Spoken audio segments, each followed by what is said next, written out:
Welcome back. Welcome back to Kovacs Report, and we're going to take a look at the world's greatest clobbering magazine, The Thing #1. Oh, yeah. So written by Tony Fleecs, I think that's how you pronounce the name correctly, with art by, just checking my notes, Justin Mason. So as soon as I saw Fleecs on this, I thought, I've got to read it. Stray Dogs is another book that he does, and Feral, and they're good fun. So I thought, you know what, I'd love to see what he does with The Thing. And here we are.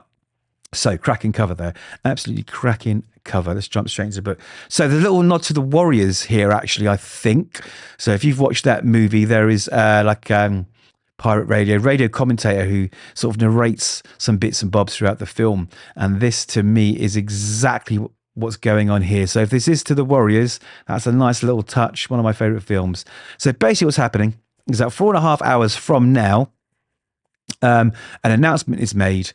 And basically, someone's put out basically a hit on The Thing. So all the villains out there, they're hearing this, and it looks like it's going to be, like I say, a bit like the Warriors, where the lead gang, the gang that you follow in the Warriors, all the other gangs are pitted against them, and they've got to get back from, I think, wherever this meeting is in New York to Coney Island or something like that. So I think that's what's happening here, and it sounds fun. I love it. I love it. So we jump straight away 4.5 hours earlier to find the Fantastic Four clobbering some kind of space squid, as you would expect. Now, the dialogue and the things they do and say is very much like, you know, old school Fantastic Four. It's got that Jack Kirby feel to it, Stan Lee feel. You can see by the Kirby dots here as well. And you know what? It suits the book because, you know, when you read Fantastic Four, unless you're reading the darker stuff, this is what you expect. So it's right on point, you know. You could tell he's a fan, and it really shines through. So they're in the negative zone, and they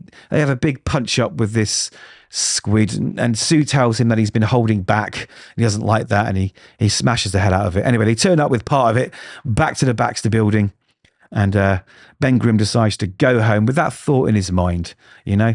He has that thought in his mind, and he's, you know what I mean. He's tormented soul, really. He's trapped in a body, and he's called a monster all the time.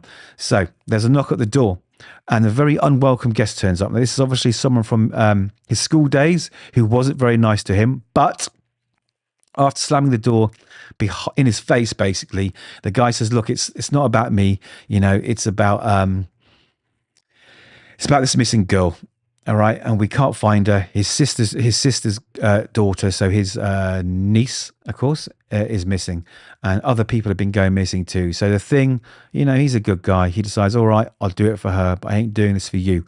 So they walk down the street, and this guy, his old friend here, says, "Look, I know someone who knows something about this. He's been talking about it, so maybe he's a good place to start the investigation." Sure enough, they find the gladiator, who is absolutely drunk out of his mind. He's obviously been there all night, passed out in the bar, and it's just a bit delirious at this point. So he wakes up screaming that someone's put things into him. Read into that as you will. And he's not himself, really, right? Something's definitely going on. He keeps talking about these other people, and of course, it's not going to be a normal conversation. Never is between these two. Even though The Thing tries to have a normal conversation, say, "Look, I'm here to help. Just want to talk to you." Big fight ensues, but he seems to be exhibiting some extremely out of character strength and sends The Thing flying. Sends him flying. So this fight keeps on going, and I think The Thing is holding back, and then he gives this guy a little lesson. He's like, "Listen, just because you are that strong doesn't mean you need to use it. You use it when you have to." And he knocks him straight out of the window. But before that, Gladiator does reveal a possible location for the origin of, you know, whoever's behind these people going missing, because it's more than one. You know, lots of people are going missing, and no one knows where they are. So he very kindly gives the landlady of this cafe, the owner, his card to say, "Listen, sorry about the damage. We'll get it fixed. Just, you know, give us a call."